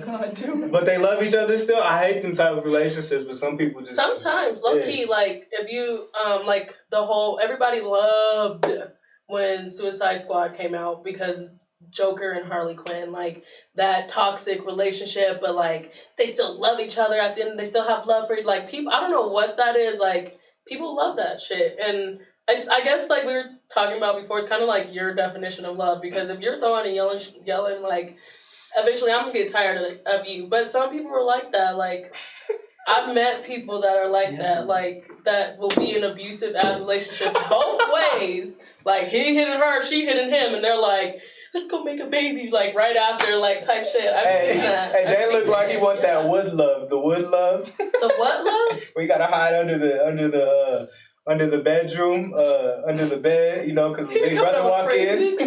So what? Y'all never seen the wood? He's making Y'all never seen the wood? Yeah, I've seen the wood. That's the type of love you be having. It's not the type of love I be having. What is it? Why is it he keep referencing? Can someone explain this? Status? I don't like this. You gotta hide under the bed like, oh God, the big brother here. I'm not hiding under any beds. Dane, can you explain this, please? Because I'm very lost. There's no confusion. We're all confused. I'm just as confused as you. He's capping right Whatever allows you. Somebody that's seen this movie or show or whatever it is, explain this. Well, you've never seen the movie? I haven't seen it. I just read that 30 seconds ago. Who has not seen the wood? Hey, so who wants to? Breezy B, explain the movie The Wood. Why do I have to explain it? Whoever knows it. Yeah, it's basically like a childhood story about three black boys. They're all friends, and then one of them is getting married and stuff. They're just reminiscing, talking about stuff they used to do as kids and stuff. Yeah. So what happens in this? Well, because one of the three friends, like, it's his wedding day, right? And so like they just like are on some dumb shit. Like he gets cold feet and he's all drunk and shit. So they have like this adventure of where like it's just dumb. Like I don't even understand why he made the reference, because so in the scene, dude's little sister, her big brother is like the big blood of the neighborhood, like big Compton, big high school gang member, like. Right. and so he ended up getting with Shorty, and then the brother. The dude that's getting married ended up with her. No, it was one of the other characters. Okay. But this is when he was a kid. This is when he was in high school. Oh, okay. It's like, so the 3 dudes are like adults, but they're talking. they're having flashbacks. okay. But the movie's basically like mostly flashbacks from when they were in high school. So in this scene, he's hiding under the bed. Yeah, and that's where he got the reference. Dumbass reference. It doesn't even make sense because I've never hid under the bed. Never hid. He's like, I'm in the closet. Like, no, definitely not in the closet. Hey, of all the places. You in the bed? I guess you in the closet, Dave. I'm stuck in the closet. Y'all stupid. Hey, but speaking on this topic though, at hand, let's talk about what our top 3 favorite movies are of all time. Who wants to go Top first? 3 Of favorite? all time or Yeah. black I got favorite? you. Or like, or your favorite movie, period. The Grinch. She loves That's a good one. The Grinch. With Jim Carrey. Period. Best movie ever. The Grinch. Yo, Dave's like, what the hell are you talking about, bro? What are your next 2? But what are your next 2? That's it. We're in a It's The Grinch. The Hey, Grinch. Dan, The Grinch. what's your favorite movie? You over here looking like The Grinch? Oh, The Grinch is 1, 2, and 3. This is the best movie. This is the best movie ever dropped. Okay. The The Grinch. Grinch. Jim Carrey's The Grinch. Hey, you look bewildered and shit right now, bro. That's just it, right That's there. it. That's period. Bewildered. Not a normal Negro. Shut up. You said it. It doesn't count what you say. My goodness. Maybe like Hey, so what's Best movie of all time, hands down, 3. without a doubt, The Grinch. 3. is Paid in Full. Oh, That's a good yes. one. That's a good one. Easily. That's a good one. Paid in Full. Not my favorite, but that's a good one. Next 2. Damn, that's funny. Step Brothers. That's a good one. Step Brothers. You can get one. It's fine. You can get one. Like, yeah. Let's make sure. Let's make it Damari, one. you want to talk about Paid in Full? Damn, just Okay. one. You got My one. favorite movie of all time is Shark Tales. Yeah. Hey. Shark Tales. Shark Tales is underrated. Most underrated animated movie About of all today. time. Okay. That's just way better than like half the Disney movies. Nobody talks about it. Was that Pixar? No, it was DreamWorks. Yeah. Nobody cares about Dream. That's No, DreamWorks is That's Kung Fu goated. Panda, Shrek. right? No. That's Kung Fu Yeah. Panda. Yeah. That's Yeah. Kung Fu Panda. Shrek. Hating. Shrek. He's the only one that doesn't care about Turbo. Period. Who Yeah. doesn't like Turbo? Who doesn't like I my haven't Turbo? seen Shrek. All the Shreks. All the Shreks. All the Shreks are I better love than the the Shreks are good. I like the Shreks. Hey, you look like the girl love for Shark's Tales. All right, so Which one? Why you roasting people this What episode? say Shabai? Oh, you're Better talking question was about all Ahrr. turns Hey. against Elijah. no, hold on. Before we do that, what's your favorite movie for real? My favorite movie is The Blind Side, hands down. Wow, that's a good one That's a too. good one. That's my Good favorite. one. I don't like that She movie knows though, that's my favorite movie. because that's like a white savior complex type movie. I don't It like is, it. but I It's love based that on a true movie. story. Shout out to White Jesus. All right, so what's your favorite movie? Shout out to Michael Ward I'm gonna judge all y'all and movies. Sandra Bullock. Shout out to Sandra Bullock. No, that's a good movie. Don't hate I feel Elijah. like What's that your one favorite wasn't movie? as Yeah. white savior. Hold on, it's True. do you not say it's my sister's turn? All right, go ahead. Oh, that's so hard because I watch a lot of movies. Me too. You already said your movie. I know I He's do. like It's a He's color. a big Birth of a Nation. Oh, damn. His favorite movie is like, Whoa. like the Roots. Hey, Malcolm X. Not the color purple. That's alright. He gotta have some super neat. Hey, bro, I cried through all the movies too. Real talk, I bro. did too. Oh, wait, okay, she has a movie. She has My favorite movie is Big Fish. What is that? I've never seen That's that. such a good movie. You guys have to watch Y'all that are movie. sleeping on the films, man. Is it one of You're out. the? Is it one of those like Disney nature movies? Who's in it? Who's in it? What's his I name? hate the movies. I can't stand them. You're a hater. You talking about like He Earth, looks like like Earth and Spider-Man. Ocean? What's Who? Yeah, who's the guy that played Spider-Man? What's his name? Tom Holland? That guy. No. He's in it. The British guy? No, Also, Which no, one? not the new one. Tobey I'm talking Maguire? about old Maguire. Spider-Man. Andrew original. Garfield? The original. Tobey Yeah. Maguire. It's I Tobey forgot what his Maguire. name is. That's We the heard you. Tobey. We heard you like No, the you third said like time. Andrew Look Garfield it up. after I Okay, said but it. look up After Big I I Fish. should said watch Big Fish. I said it Watch 3 times. You're like right. Andrew Garfield. What's like, yours, yo, Sean? nigga, I just said it. Can you come back? No, We're you're done? We're We're done? Yeah, we're done. Yeah. Or other than I get- poop, yeah. My top 3, I can't pick one. Somebody is- said you gotta poop. No. So to address that, like she's my best friend. Like we went to middle school together, and I've always called her Poop. So like that's beautiful. because bae because bae means poop in like French or Danish, one of those. Yeah. Like and so she's like, oh, it's a cute little like poop like and like, so she's my little poop. Hey Dan, what do you got to say about that, bro? Hey, we out here calling your poop. No one else gets to call me that. No one else gets to call her that. Period. Hey, I thought you said you got a poop. I was like, what is going on right now, bro? I said, go ahead. Poop. That's a glasses take off moment. I'm dead. Okay, top 3, I can't pick one, is Beyonce Homecoming. Period. Netflix film. The Sun is Also a Star. Oh, okay. Starring my girl Yara Shahidi, I love her, and Mr. and Mrs. Smith. Mr. and Mrs. Smith, goated film right there. That's It's a a good one. fire Yeah. movie. Wow. Another one. Sorry. My boy Brad Pitt. You got another movie? Sorry to Sorry to bother bother you. Oh, that movie's wild. That movie's so That it was good. crazy. It was hella good, and then it got me at the end. I know the end is just like what the. I thought you said Scott Pilgrim vs. the World. That's one of No, those I movies you do. gotta I watch like a multiple lot of times to movies. really understand Okay. why they I were have horse to, what's it people called? and that shit. Another It's on You gotta Hulu. have like a deep Sorry to bother understanding. you. Sorry to bother I'm you. sorry, It I'm like has Lakeith Patrick. Stanfield. I am under a rock when it comes to movies. Sorry to watch that movie. Sorry to My boy bother you and Lakeith. watch it and be like, Have what y'all the seen fuck? that No, one? Lakeith. It's on Yeah. Hulu. And you'll like this one. It's very like black. It's called Detroit, and it tells the story. Fire. Oh yeah. Yeah, I've Y'all seen seen that. That movie's Detroit? crazy. That's what. Yeah. That's what. that Jacob one I had to Lattimore- pause because I was like, this is too much. That's what that one actor, Michael B. Jordan, right? Mhm. Yeah, I seen that. Yeah. That was the Is first he in movie I ever seen with him in it. Michael B. Jordan's in that? In Yeah. Detroit? Is He's- he? No, it's Jacob Lattimore. Michael B. Jordan's in Yeah. it. Something. No, bro, that's the one with the police brutality where he got shot at the light rail, right? No, that's Fruitvale Station. You're the worst, man. What? God. Which one is Detroit then? In Detroit. It takes place during like riots and stuff that were happening in Detroit, and there's this one house. Oh, and then there was like a hostage situation, bro. I seen No, that they thought shit. it was a Yeah, hostage good. situation. They thought it was. Because that guy shot a cap gun out the window when the police were walking through And the they street. couldn't So never find the guns. they never No, they found were it. just killing them. So they kicked in the door, killed some folks, held them hostage like Right. forever. Right.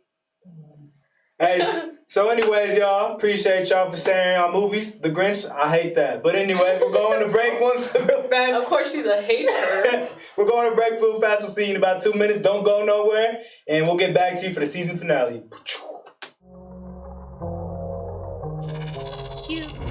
Youdia.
We back again! Whoop whoop! Young activist here with Planet Youdia. To my right, we got your girl Nadia. Breezy B. Okay, y'all. So I know y'all been in school. Obviously, we've all been in school.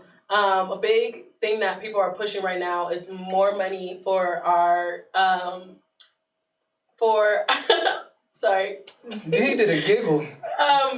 I'm just laughing because of what we were talking about. What is your face over there, bro? I'm sorry. So we're pushing for more money for school activities, both after school and before school. What are some of the things you guys did in school? Well, I mean, shoot. I was a cheerleader, and I was in I did a lot of stuff in school. I was in ROTC, I was a commander. I was all over. Like, you would see on pep rallies, like, I would go from one team to the other, and I'm with the band, and I'm with this, I'm with that. Like, ROTC with her cheer uniform? Yeah. With a rifle? With the rifles and everything. Like, I was but I was that type of kid. Like, my mom was like, go, do this stuff. Sounds like somebody we know. Right. Was it fulfilling? It was fulfilling. I really liked it. It gives you a lot of different things. Like, I know Dane because he played football. Like, I know a lot of people. I got prom queen from doing everything. Like, fun fact. Hey, you're real introspective. Fun fact, y'all. It's not a normal Negro word. Don't say it. Canceled. Did you counsel me for real? Yeah, she would get canceled for that. Okay, anyway, so what you guys do in school? I also did cheer also with you. We were together, yeah. And I was on the JRTC sub team too. Oh, and I was in leadership. Yeah. What's the JR? Is that the one? That's the one, like, yeah, like Right. military. Right? I know what I'm talking about. Just like that. Right. You done disrespected. Demar, you're in high school right now. What do you do? Nothing at all. I'm an interrogator. No, but do you have any activities at all that you do? Or what do you want to do? Period. You could call me a fight recorder. I love that. I kind of play football, something like that. Yeah. What grade are you in? So you're in high school. What would some activities be that you'd be like, damn, I really wish we had at George?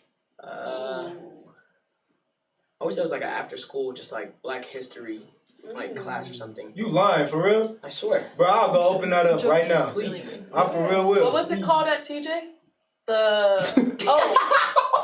It's Black Student Alliance. Actually, Yeah, I'm gonna go talk to But that them. wasn't like this. Did they go over? I wasn't in BSA. Did they do like Black History stuff? They did Black History stuff. It was also very religion. No, like I'm saying like educational wise, like were they having class or? I don't know. I wasn't in it either, but I was in BSA at East. They had one. I was in it for a short while, and they were like really involved and stuff, and tried to get like events throughout the school. Like, was it informational though, like teaching Black History? Or was it just like, okay, we got Martin Luther King Day coming up, BSA, let's kick it in gear? Well, sometimes like we talk at like so like before we say stuff at like pep rallies or say stuff like at like like the little meetings that they have in the auditoriums. I forgot what they do at high schools, honestly. Right. But yeah, we just like say like little tidbits. Like for Black History Month, we'd say something or something like that. Your high But they school should racist. do more. East? Hell yeah. It's segregated. It's like racism No, in the literally, it's 60s. like the black kids hang out on that side, the white kids hang out on that side, and the Mexicans hang out on Black the people in the grass. 60s. Yeah, it's like racism in the 60s. Like, real talk. And then y'all school is like racism today. George. No. I know George is really George. bad. I was like, George is TJ like- was very diverse. George is like the smart niggas over here, the dumb niggas over here. Like, George is rude. And I be in between both of them. He's like, Need the mentors. yeah.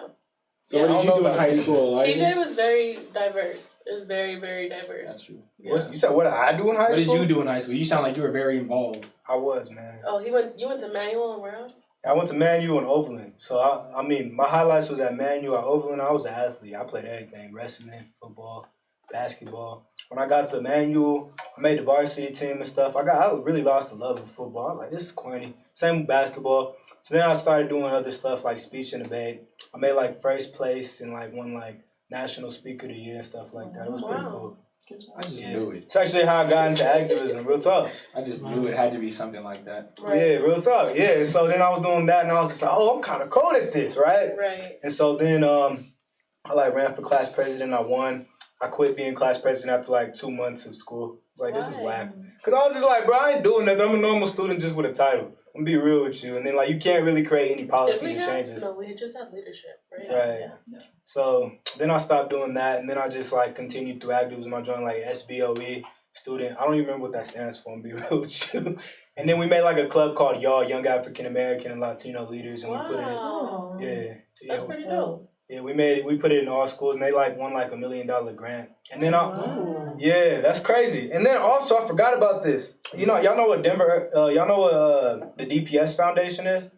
I heard it, but I don't know what it is. Well, basically what it is where DPS gets all their money from rich white people who went to Denver public schools that funds it. I spoke at their gala and I helped them get like a record-breaking number of like $2 million or something like that. So they used me as a token. I wish, yeah. And real there it is. And then that's when I really understood, like, but it actually put me to like another platform and pedestal, so I appreciated it. So that token situation helped me understand what real speaking is. Right. Yeah. So what would you guys want, like, if you were in high school, or what would you want for like future kids? What do you guys want to see more in high schools? Not even just activities, like anything. Bruh. I want to see more black teachers. That's good. I really like that. Why do you say that? Because it's just like around some certain times, it's like there's some things white teachers can't really explain that well. Right. Like a black teacher could explain. Yeah. I feel you. Yeah. Like you got Mr. Parrish up there, right? Perry. No. Parrish? Oh, he's with Delta, never mind. I'm thinking Okay. CJ. What were you gonna say? But Mr. Perry is a good one. Mr. Perry is a good one. Mr. Fox? Mr. Fox? Yeah. Shout out to Mr. Fox. Shout out to Mr. Fox! That man's going to heaven. Like, guaranteed. He's going. Who's Mr. Fox? Great guy. He's a great guy. He's great. Is he like Bob Ross? Like the better. Yeah. He's nothing like Bob Ross. He's a black man. He's a black. He's like I don't even know. He's just great. Hey Aubrey, what you got to say, Breezy B? Huh? You over there making faces. I don't know who that is, so that's why I laughed. He was over there. He was a genuinely great man. You know the white guy with the afro? Oh, that everybody has those little chia pet things. It was like PBS special. All right, guys, and we're gonna draw a tree right here. That was Bob Ross. Don't hate Elijah. That's what he did. Did I my line? No, you just made He's like Bill Nye. You know Bill Nye? He had a soft Bob Ross was like Bill Nye. Hell no! What the fuck? I said art, damn it. Painting. Yeah. He was the Bill Nye painting. You disgrace me. No. Who was the Bill Nye? He was very calm and like he was educational. He's on TV. Educational and ain't nobody else on TV. Y'all watched Between the Lines? That was a good show. It was. I did watch that. I don't even remember. I'm gonna be real. No, but Sean was saying something. Well, I was just gonna going off of what you said. I think there should be more diversity in teachers as a whole. Right. So like Latinos not just teaching Spanish. Oh, period. Oh yeah, real talk. And just being able to, cause like it or not, I mean whoever would like it or not, schools are diverse, full of different kids of skins, colors, backgrounds, everything. So it's a good thing to have somebody who you can look up to, who you see yourself in. Right. Yeah. That's what I like. I feel you. Having a teacher you could look up to without like settling for a teacher you could look up to. I think all of us do that in school, like where we settle, like, oh, you're black, but I don't really like you, but you're black though, right? I don't know. Like, I can't relate to that one. Or like you find like a characteristic in a white teacher similar to you. I did that in school too. I didn't look at any of the teachers I looked up to. I didn't look at their race. Like I looked at them being like a genuine human being. Y'all know Miss Palick. Miss Palick. Like she was such a good teacher, and she took the time out every single time. Like if there was like you remember we did those walkouts. Like she's like, I completely understand why you guys are walking out. She's like, I support it. I'm not gonna say anything. Like she was that type of person. She was very open minded. My ROTC instructors were like dads. Like they to this day they're like, you're my daughter. Like they're like that, and those are the type of people I look up to. They're very hardworking. They're I didn't never feel like I had to look up to somebody, because if you feel like that, then you're not genuine about it. You know what I mean? Did they like mayonnaise? No, I'm just playing. Anyways, I'm just playing with you. I'm just kidding. Yeah. Why who put me next to him? Because I'm like, Yeah. So what else? Who else has something to say that they would want to see? I think more if there was schools? like an implementation of like a student council who's actually like a student council who could like actually have a voice in what's Right. going on in the school, and like so they can implement clubs and stuff like that, or other things that students want to do Right. instead of like just have because I know some schools probably have a student council, and like Elijah, he's like, shit, I'm the president of the school, I'm the student Right. council president, but Right. I don't do shit, let me fix my glasses, literally. But like student councils who actually do real things for the school to help, like, because I think youth voice is very important, especially in school, in high school for sure. 'Cause Right. that's when students are starting to realize that they're like, well, damn, I have actual opinions and Right. shit like that. Yeah. That should matter. Would y'all, so going back to last week's episode a little bit, like, would y'all benefit in high school from having a sex ed class or sex ed, like, thing that you were supposed to go to or you had to go to or, like, just available? Benefit Like, how? we had, like, Denver Health, Yeah. which was really helpful because I know girls that got birth control from there or, like, condoms or anything. Like, would you guys think that's something that we could put in schools? Yeah. I mean, Dane was fogging up cars, so I mean. Stop! Elijah. Stop! Stop! Just get some help. I was not fogging up cars. What do you guys think? Jesus. I think it's important to, because kids that age are going to have sex regardless. Right. So I think if you could give them the resources to have it safely and be educated on it, I mean, I don't see any problems with that. Because they're going to do it regardless. Right. I mean, I don't know. I feel like kids are smart though, right? I don't know. I think it's a complicated thing. Pregnancy, sir.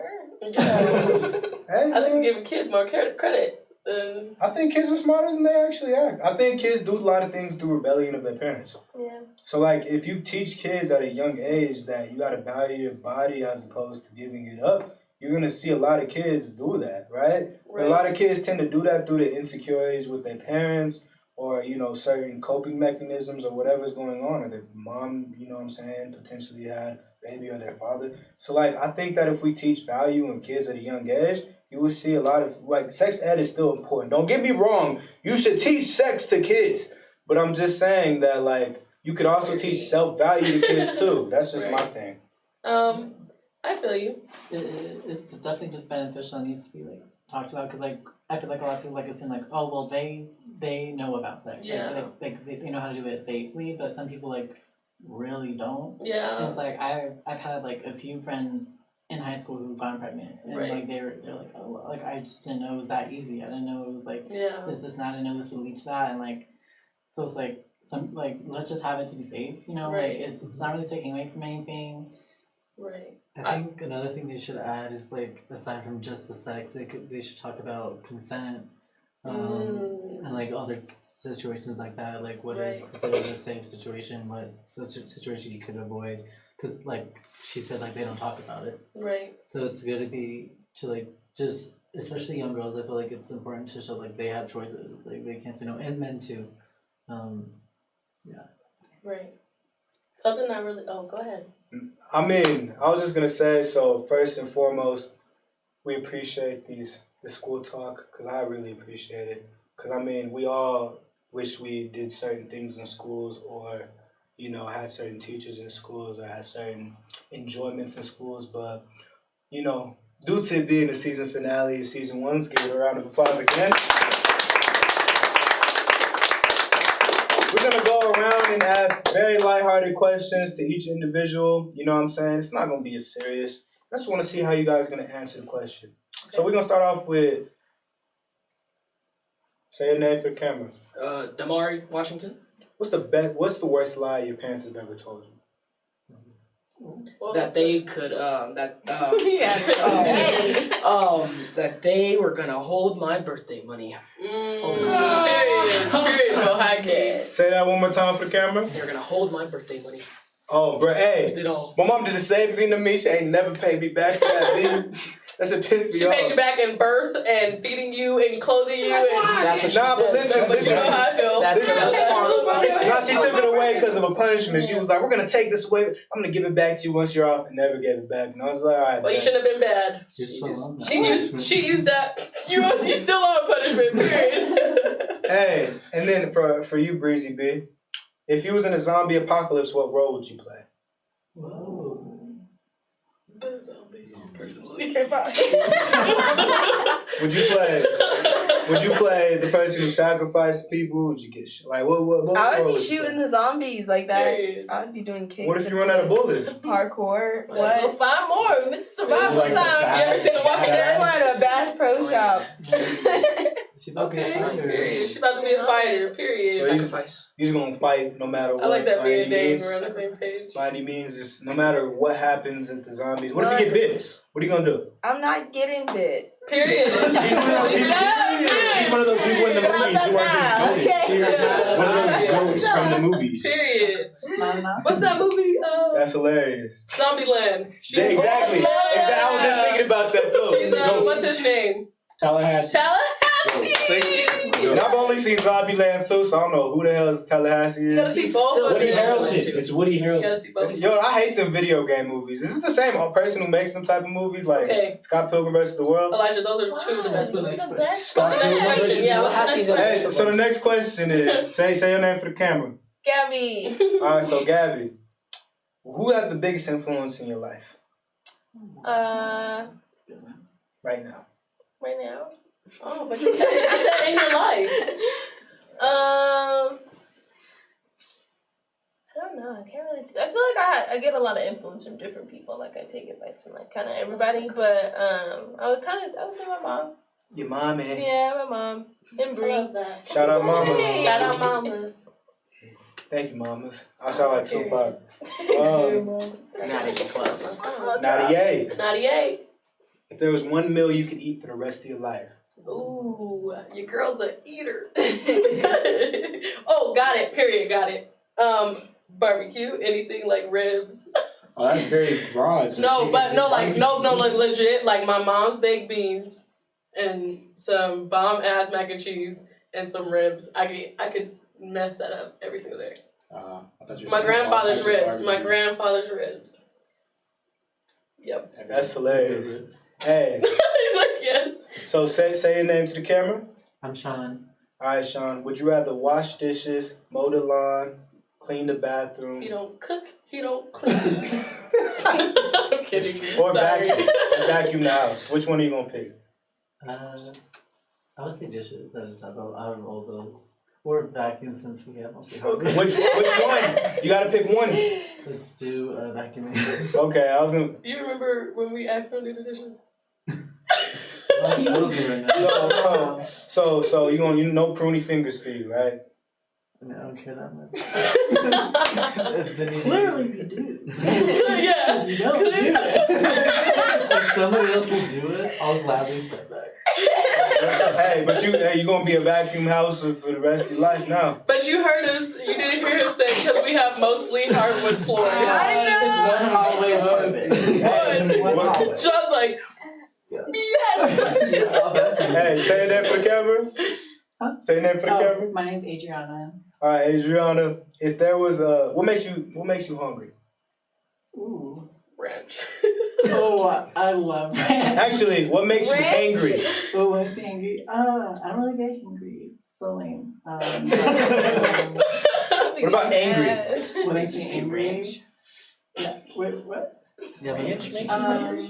What? She Sorry, loves what's ranch. the question? What makes you angry? What makes me angry? Inconsiderate people. Dive a little deeper into that. Ooh, shall I? Just whenever people like are oblivious to other people's emotions, other people's experiences, other people's way of living, just in general. When you're inconsiderate, it's so shallow. It's like so lazy of you. So. That's crazy. So basically, people who are mad selfish. Yeah. Yeah, like give me an example. Give me an example of that. I guess. One more again. I guess just like any social justice, anything like that. Just anyone just staying in their own world and not thinking outside of their own experience. Yeah. I hate it. Hey, I appreciate y'all so much watching. I do. I'm getting a lot of feedback on my phone. I appreciate that too. You need to read off that feedback at the end of this. Oh, should I? Yes, you should. All right, Dave. Get the feedback ready. This is gonna be a good one. What is your biggest fear? Stop smiling. My biggest Why can't he fear? smile? Because he's upsetting me. Right Oh, now. my biggest fear. I've thought about this so many times. My biggest fear is doppelgangers. I think doppelgangers are the scariest idea of anything ever. Doppelgangers, like from Vampire Like from like Diaries? us. Oh. Like imagine seeing like an If evil I- cop. Yeah, I was like, I got too show. excited. I was like, Ever since I've seen that movie, bro, Somebody who came up. that and like just some dude me ran was up on you like, bro, we about to I'm run sorry. hands, and you looked at him and you was like, yo, that's me. That wouldn't scare the shit But out how of would you know that's you? Like you couldn't, like you would look at him in the face and you're like, I'm about to, But how I'm do not you, about to how do be you know this that's asshole. wait, but there's a thing that says like if you've seen somebody that looks exactly like you wouldn't be able to say because Yeah. we look at ourselves in mirrors. Like we wouldn't be able to say like twins, like not them, but like twins. Like when you look at them, like y'all are twins. Y'all look exactly alike. But when they look at each other, they're used to their own reflection, so they don't think they look alike. Yeah, I think I look like Damari. But Where? y'all don't look exactly alike. Y'all definitely do. Y'all definitely. So if I Where see you somebody who looking at? looked exactly like me, I would be like, nah. Where- Could where- you take them? Could you? Hell no, I'm running away. I'm not dealing with They know that. my They chase weaknesses and Well, shit. everything. We What if like the Yeah, they- grand boss was like, See, but see, like, I think he'd probably be like the same. He'd probably be like as fast as me, right? Because we're the same person. Hey, you know the yeah. crazy part about that? That was you. Mom, Darren, watch out, Y'all can see us. Hey, because us, they be speaking like that. I know who you are. Just like that. That was never a quote. I know who you are, Darren. You sound like, what's his name from Fairly Odd Parents? Von Strangle? You sound Darren, like watch it down. He's really good with names. That's how Jorgen Von Strangle. Jorgen Von Strangle. That's what I'm the swole. Hey, you look like Mr. Crocker. Y'all ever seen? Hey, Mr. Crocker's craziest. He's the craziest character. He does not look like Mr. Crocker. I do not look like no damn.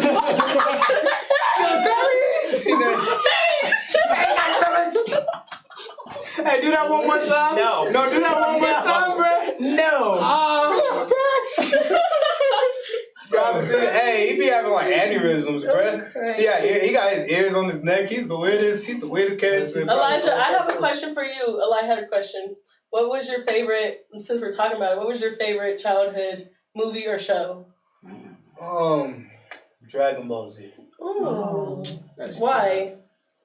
I thought you were going to say Dragon Tales. You're more of a Tyler Perry kind of guy. What? Like a Meet I the don't like World. Tyler Perry. No, I do like Tyler Perry. Oh my I God, you like. don't like Tyler Perry? No, I do like Tyler Perry. I just thought he was a corny. I thought all of his stories were very similar when I was young. Mm-hmm. I thought they were all like the same antics. Yeah. But the older I got, like I like movies like Temptation by him. I like that movie a lot. That one's good. I like I Can Do Bad All By Myself by him. That was Oh, That I think was- that's the best one. That's like the best one, Is yeah. that the one with Rick Fox? No, it's That's the one it's Taraji Taraji P. Henson. Oh wait. Yeah. Oh wait. No, but that's like the That's not that That's one. which one is that? Which one is that Bow one? Wow. The one with Bow Wow, yeah. Dane Is is it so Family good Reunion? with No. Dane. No, Family Reunion is really good too. That one's good too. No, Diary of a Mad Black Woman is so good. That one's The good. TikToks people made off of that one were ruthless. I love Those that ones were one. funny. That one was good. The anime guy? You're an anime guy? Is that really considered a childhood show? Dragon Ball Z, bro. I started watching that when I was 4. I became obsessed with it when I got older. But I was so embarrassed because I was like, girls ain't gonna like this. So I never brought it up when I was a kid. What was the one you brought up? But girls aren't like that. Girls are like so like. Hey, Aw. when I was young though, I was like, I ain't gonna be. So I never bring it up. I bring up like sports and athletics. I was like this macho, but boo. it was all mad corny. It was mad corny. But then when I got older, I was just like, hell yeah, you know what I'm saying? Because I like that show a lot. I was like, this is cool. I wasn't one of them kids though who would come with like a Goku shirt and nothing. You know, I would wear like normal clothes. You wasn't the kids that ran with your hands behind. That's Naruto. I just want to be clear. But Correct me. nah, but I ain't gonna lie. Just like every kid would, I pretended to power up and like I definitely went Super Saiyan when I was a kid all the time. I'm dead. My mom would piss me off. I'm like, I'm about to Kamehameha the hell out of her. Yeah, I think when I got so angry, And I got a whooping sometimes- again for yelling in the room. Shut that shit up! He's like, I'm gonna go. Hey, real talk. When I got angry. I was like, I wish I would be able to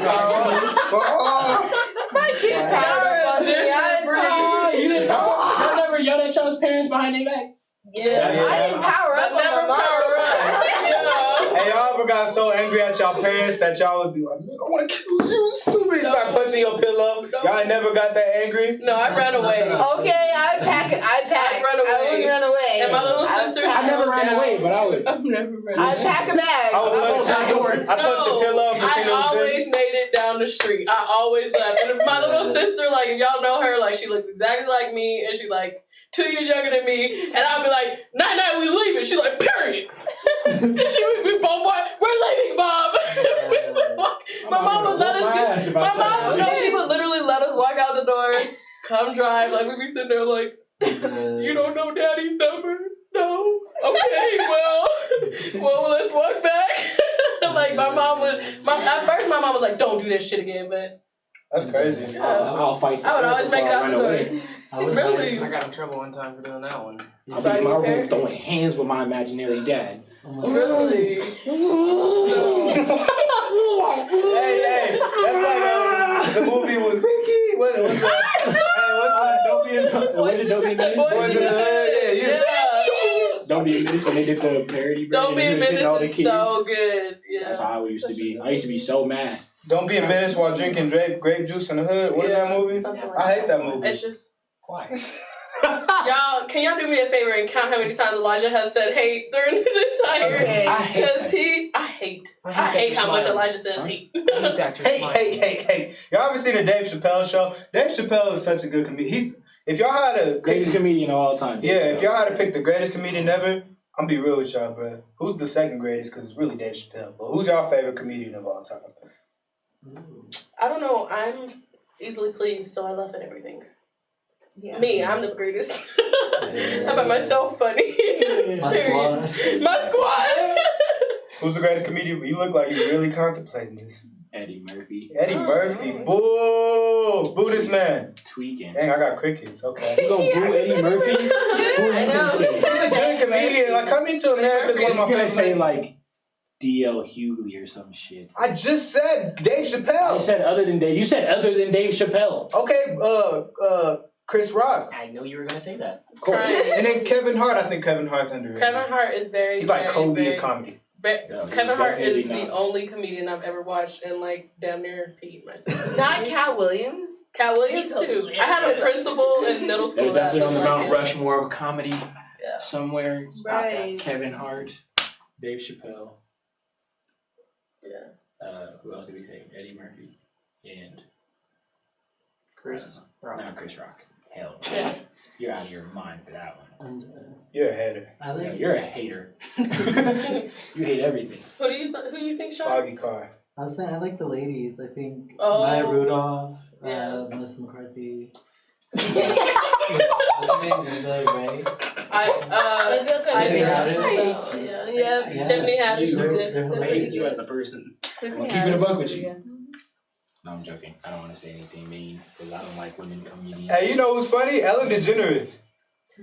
Low key. She low key funny as shit. Her comedy special on Netflix was so funny. I'm not even gonna cap.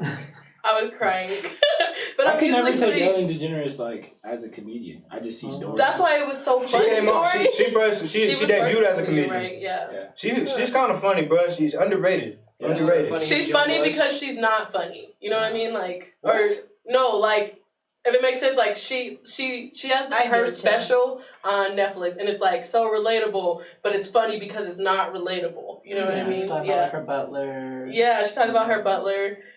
Which doesn't sound very funny. It doesn't, but it's so funny because she's like saying like, well, why doesn't everybody's butler do that? And she's like, wait, bitch, I ain't gotta. Everybody don't have a butler, which is funny. Yeah. Hey, so It's on me. Just right. Here's the series finale. Well, not series. Season finale question. As young adults, we believe we can change the world. Is that right, everybody? Can kudos on that one? Okay. We sure can. I appreciate the tiny claps. Yeah. Why? Why do you believe we could change the world? This is going to be the last season finale question, so really think about it. Why do you believe young adults can change the world? Because I feel like in every single generation, this is like when we're the most, I feel like we're the most in it right now. Like, if you hear our parents, they're going to say, like, I'm out of it. I'm just trying to write it out. My grandma's like, I'm chilling. I'm just going to watch you guys. But young adults, like, we're in it. We're in the working force. We're the biggest population. We have we set the tone for trends. We set the tone for everything. Like, you see it a lot in young adults, which is why we're like, this is our time to change things. Right. So then when other people come in our place, maybe like, bet, I got you. Yeah. And I feel like we're so connected, like nowadays. So it's like maybe like in like the 30s or something. Like if someone was like, hey, like maybe we shouldn't treat brown people as such, then like they don't have that. You mean in the 2030s, right? Yeah. No. In the 2030s? No, she's saying people are more open nowadays. Yeah, it's easier to connect with people who have similar ideas because like people back then like couldn't like connect with people who agree with them. Does that make sense? Right. Or like they felt more alone because like now like if I have an idea about something, I could go on like Twitter or something and find 50,000 people who agree with me. Right. And so people are just more connected to, and like they feel more confident having that big group of people behind them to support them. Right. And also I guess you would feel we can relate to each other more than we could relate to like our grandparents' point of view. You know what I mean? Like I know a friend that is like, my parents love Trump and I hate him. Like that type of person. Like, I'm younger, I agree with you guys, but my parents are older, so they don't see it the way I do. And going back to the question, so we can change the world due to our age, right? Mm-hmm. How do you guys want to see the world change? Because if we can change the world, what are we going to do about that, right?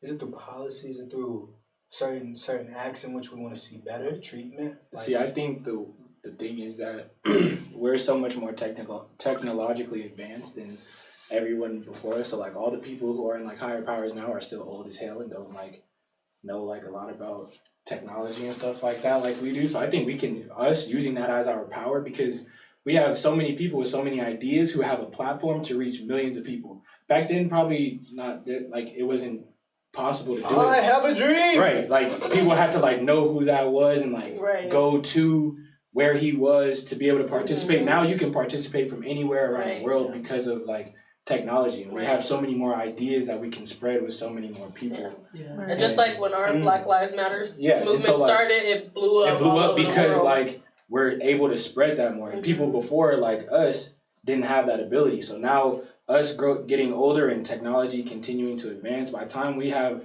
like people our age now in the future, like running for president and being like people in power, we have opinions that are so much more different than everything that's ever happened before what we look like now. Does it feel right? Yeah, that makes sense. I heard that, somebody could fact check, but I remember hearing that like this most recent like protest or like movement was the biggest in history. Ever. Everybody was participating. Because like I feel like the youth led. I feel like most of it was like youth led anything around the world, really. If you look at most of the stuff that was done in Denver was youth led. You look around the world, just because we're like, we finally have figured out that we have, like I said earlier, we have our opinions, and we realize that our opinions matter, and we have actual voices that can carry to across the world now. Before, people were probably like, well, shit, if I do this now, you know, like who am I gonna be able to share that with? You know, but now you can share with people you don't even know, you'll never even meet, never even hear of in your entire life. But people will be like, damn, I seen that dude's tweet, or I seen that dude's Instagram post. You know what I mean? Right. So I think that's just the biggest thing right there, is how much more we have access to as a youth or as young adults moving forward in life. I read something about our generation online that said like, I thought it was pretty accurate. Like we're the generation of challenge. Like we're not afraid to challenge like the norm. like we challenge like with LGBTQ rights, we challenge how people address each other, how people like, and just now like you guys hear people have been saying like you fucked with the wrong generation. Like I see that a lot, and just us specifically like our generation. Right. Even economics wise, because like look at people our age, we don't want to work for nobody. Right. All of us, we're like, shit, I'd rather figure out something I can do on my own and get paid to do that shit by myself. Like we're gonna challenge the norm. Why would I work for somebody when I can go sell some shit? Right. You know what I'm saying? And Why it doesn't, would I and work for nothing, 30 years we don't and have to shit? do so many illegal things anymore, I feel like, because we have so much more access. Yeah. Less factory work generation. Right. We got like shipping and shit like that. Like Period. things that are important. Amazon. Goddamn, Amazon. You know what I mean? So I feel like we just have the ability to touch so many different things, like in society in general as a whole. Right. Definitely. And with that, we are gonna go to a close. We'll give it a round of applause, y'all. I appreciate all of y'all tuning in.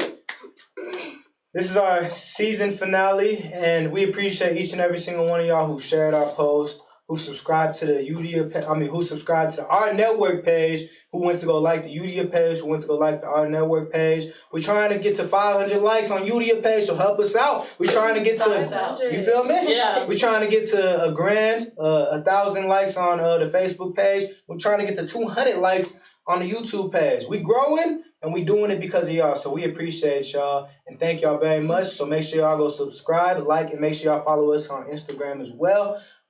Anything else y'all want to say before we're going to close out for season finale? Do you want to talk about where we're going next when we come back?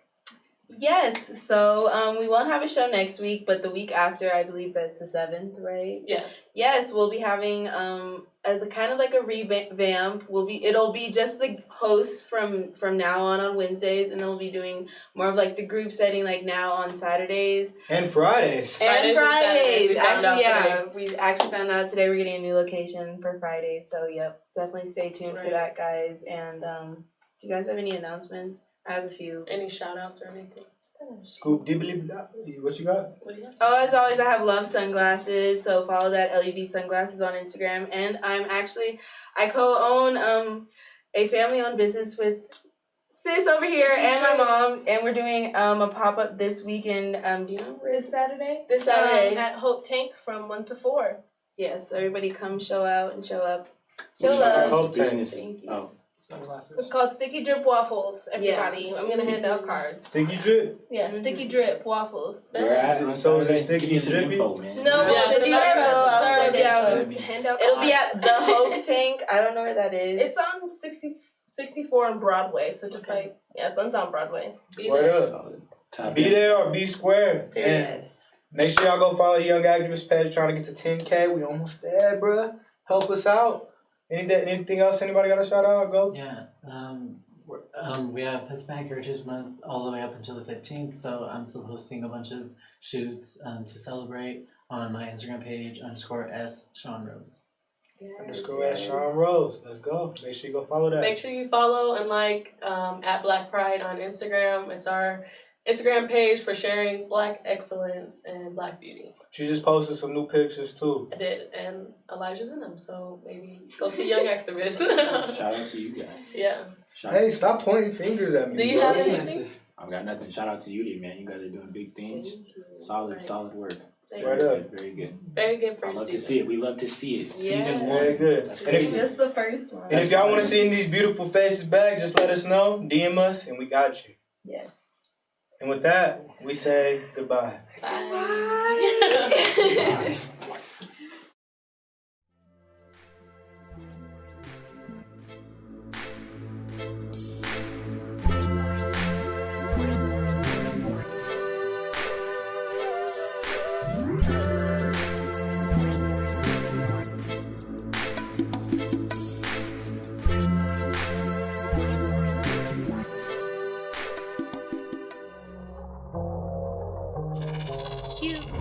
Youdia.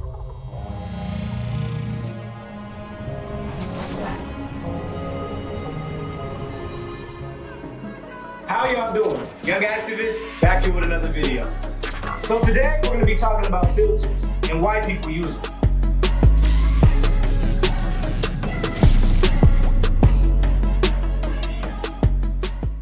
people who are addicted to social media. Like Kanye West said, social media is the modern day cigarette, and people are addicted to filters as well because people are addicted to the image of perfection. But people have to understand the importance of flaws because imperfection is the best perfection you could possibly have. A lot of people like to put puppy dogs on their face, lighten up their skin, try to make themselves look thinner. But in reality, the best way you can win somebody over is by owning up to your flaws and being yourself. We live in an idle period. For example, Facebook, YouTube, Instagram, everything's about you. But what we don't understand is actually understanding how to be yourself and be imperfect and show your flaws on social media makes the perfect version of yourself. Instead of striving for perfection, what the image is in today's time, strive for being the perfect version of yourself. That's how you truly show perfection. There's no filter that's needed for that because when you're being yourself and you're comfortable with yourself, nobody can take that away from you. Don't strive for likes, strive for you. Truly be yourself. Don't strive for likes, strive for you. Likes don't pay bills, y'all. What we have to understand is that being the best version of you means you're focusing on your goals, accomplishing what you have to do. And the people who are going to come around you are going to be needed. It's not the ones who just like you because you look good on the filter. They actually like you for you and the flaws that you come with. Imperfection is what you need to be striving for and being the best version of yourself. Likes don't pay bills. Social media is the modern day cigarette. And cigarettes kill you. All right, y'all, so we have to understand is this addiction is gonna be really hard to break, but if you can break this, you can break anything. Start striving for yourself, know how to understand and truly be yourself, and everything around you will be accomplished and manifested. You know what I'm saying? So there's a scripture I really like, Proverbs chapter 3, verse 31. It says, envy thou not the oppressor. Know how to be you, know how to be yourself, and love yourself. Number 1, turn off your notifications. Actually, call them notifications because you're not going to be on them no more because it's going to help you get off social media. So get off your notifications. Number 2, track the time in which you're on social media because you'll be surprised how long people be on social media. There's only 24 hours in a day, and we want to make sure we are reducing those times each and every single minute. Or number 3, get the hell off social media. Read a book. Get a hobby. Social media is not your life. If you ain't making money off of it, no reason you really need to be on it outside of that. Well, that's another jolting experience for young activists. Make sure you like and follow.